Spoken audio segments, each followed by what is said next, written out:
But the reason they stopped printing them was because people were taking $2 bills just like this, and they were tearing them into 2 ones. See? Watch. Like that. The coin goes inside of the bottle. 1 card, frozen, in the very center of a block of ice. Take the deck. Throw.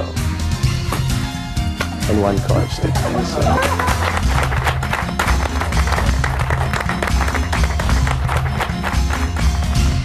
This is a good trick. This is one of my favorite tricks. And you get to pick a card in this trick. So I'm going to do it real fair. So what I'll do is I'll just dribble the cards down just like that. Anytime you'd like me to stop, just say, stop dribbling. Okay? Stop dribbling. Right here? I can go more if you'd like. That's fine. Okay. This time you've stopped me at the 10 of clubs. Obviously, it could have been any one of those. But now, I could even have you sign that 10 of clubs.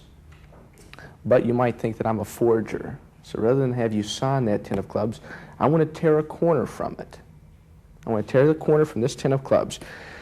And in this way, you'll be able to identify this card the same way that your thumbprint identifies you. It'll be proof positive identification. Wouldn't you agree? Right. Good. Glad. I'll click it off. There you go. Hold on to that 10 of clubs corner. We'll go ahead and get rid of the rest of the deck. Now, I'm going to take this card and tear it into little pieces. Now we need to keep those pieces kind of close together, so I'm going to I'll use this paper clip. We'll clip them together. I'll take the pieces, clip them together, and I need to squeeze them very tightly. So I'll squeeze. Nothing up the sleeve.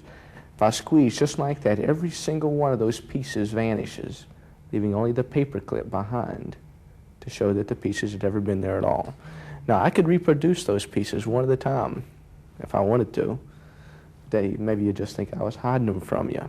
It would be better to reproduce that card completely restored except for that one piece which you used to identify it with. And I'll do that for you if you'll answer a question. It's an easy one. Does the word icicle appear on this box anywhere? It's a bicycle deck of cards. Oh, it's a bicycle. That's right. You see, if I take the B and cover it, we have icicle. See, it's not a bicycle, it's a bicycle deck. And for every bicycle deck, I'll put this up here to open it out on, we have a iceberg, you see?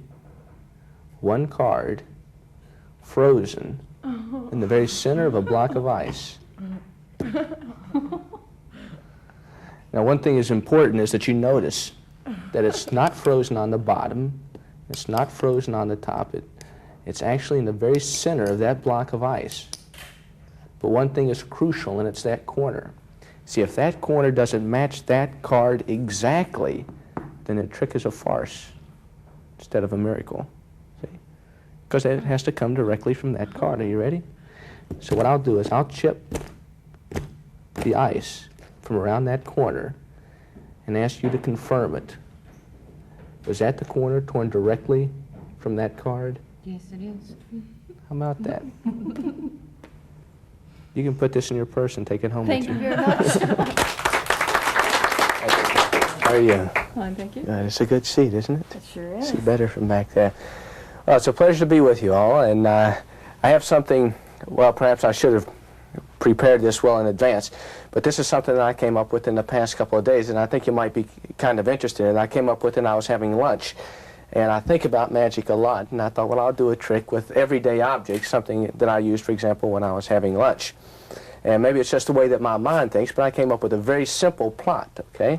So all we'll have to follow in this particular case is a little cork ball. Actually, it's a little rubber ball covered with a little knitting of some sort there.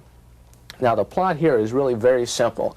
In this particular one, all you'll have to do, at one time or another, the ball will either be in the can or it'll be out of the can. But whenever it happens, it'll happen by magic. So some magic will take place. It's not necessarily a gambling game. So for example, in this case, I place the ball inside the can. All I have to do is touch the end of the wand like this and wave and tap, and the ball comes out of the can like that at the tip of the wand, leaving, of course, the can perfectly empty. Now, you can do the exact same thing in reverse. For example, in this particular case, I can take the ball, tap it with the wand, it completely disappears, only to reappear back inside the can. You see, it goes in reverse. Comes out and it goes back in. But I'll make it a little simpler for you. In this particular case, I'll take the ball and place it inside of the pocket, and still it comes back to the can.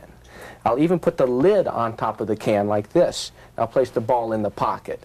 And even with the lid on, the ball comes back like, oh, wait a second. If I touch just like that, another one comes out. So now we have two. But at this particular case, I'll go ahead and I'll take the lid and I'll place the lid away because we no longer need the lid anymore.